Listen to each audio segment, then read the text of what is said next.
Hey, welcome back to Rocco Rides Tesla. I've received a ton of comments about FSD and does it back in or pull in to my driveway, and can you control whether it backs in or drives in. I have a pin dropped at my home. I have it saved down as my home right here, and we have driveway selected. So let's run a little test right here and see what happens. So I've already started. Let's do it. I started to open my garage door right now, so you can see the garage door opening, and FSD is going to back in, which is what I wanted to do because I needed to do that the way my charger is configured in my garage. So we're backing in. Let's see how it does. We're very tight here to the left, just making it in. It's doing it on its own. There's a little bump right there and it's making it. Let's watch the window right here. Here we go. So it says take over immediately. Autopilot visibility limited to clear all debris and water. So if I step on the gas though, it's still an FSD. Now it's yelling at me, hey, it came off, and it's still self-driving. You need to give a little more gas. Back up just a little bit more. FSD is still on, y'all. I am just giving the encouragement push. Now, let's see how we did here. Can I open the door? No, I cannot. See, I can't make it out of my garage. Let me kind of explain my thoughts on this.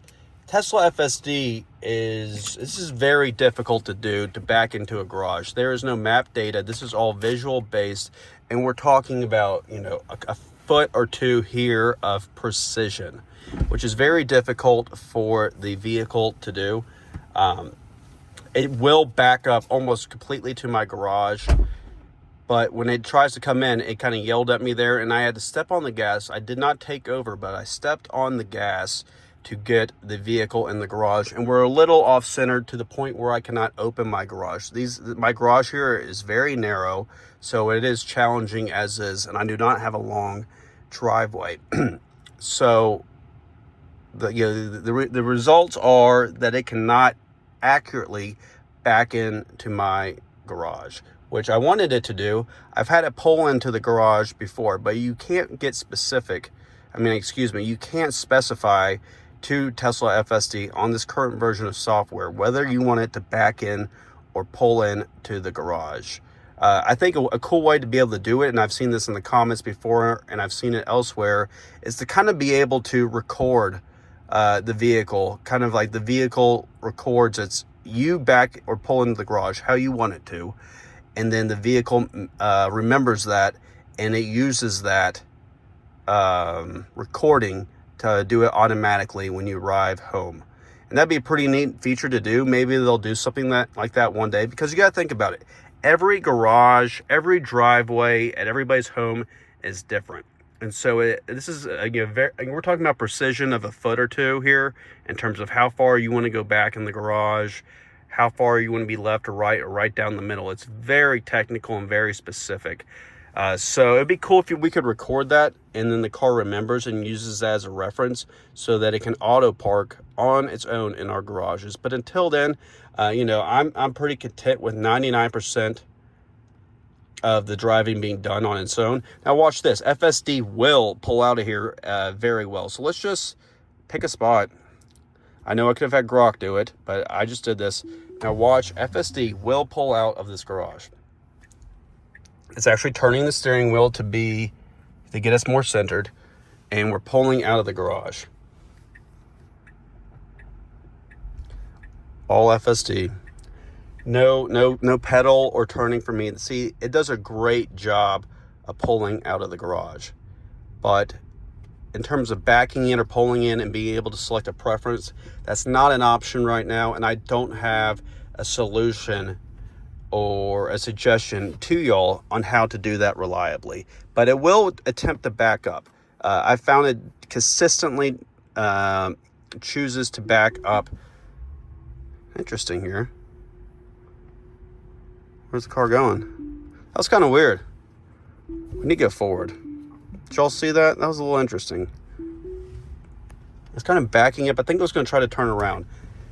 But yeah, again, I could get it consistently to pull out of my driveway and garage, but backing in is still a bit of a challenge. And now let's keep rolling here. I'm coming at my house from a separate direction.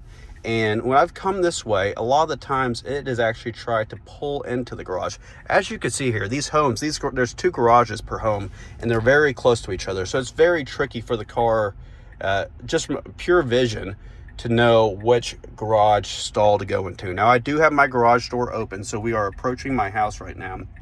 And now let's see what it does. I have driveway again selected, and we got steering wheel jerk here. But look at this.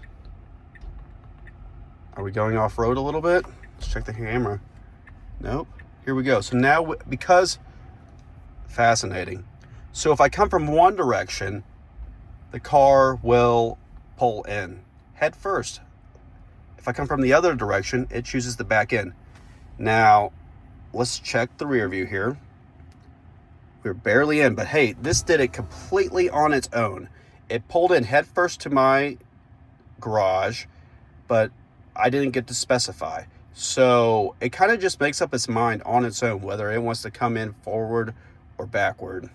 And if you need the car to be specific, again, with like the parking in a parking garage or a parking lot, it's best to kind of just take over for now until we get that last, 10 feet of perfection with the car customization. Until then, I just want to show you a real world test of FSD versus the driveway and the garage. So, I'm at 52% state of charge right now.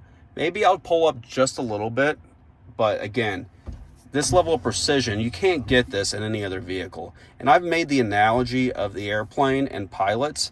Think about commercial airplanes. Those planes cost hundreds of millions of dollars, or the highest end private jets that could cost 70, 80, 90 million. Even, machines and vehicles and aircraft that cost that much money, they still require, manual intervention at the very end. Those planes can fly around the world, but still they need the pilots to pull them into the gate.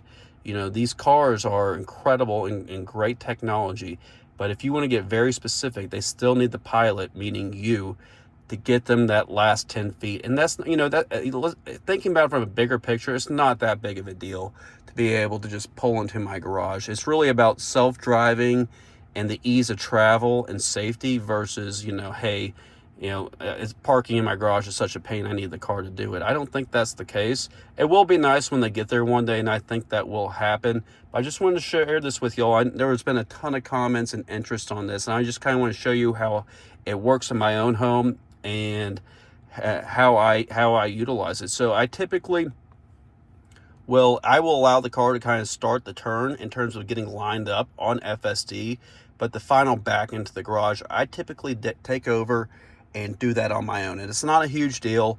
And I hope you all found this video insightful. And let me know what your garage and driveway experience is like with FSD. Do you just kind of let it do its thing, or do you typically take over, and what that experience is like for you? Again, until I talk to you all next time, be safe.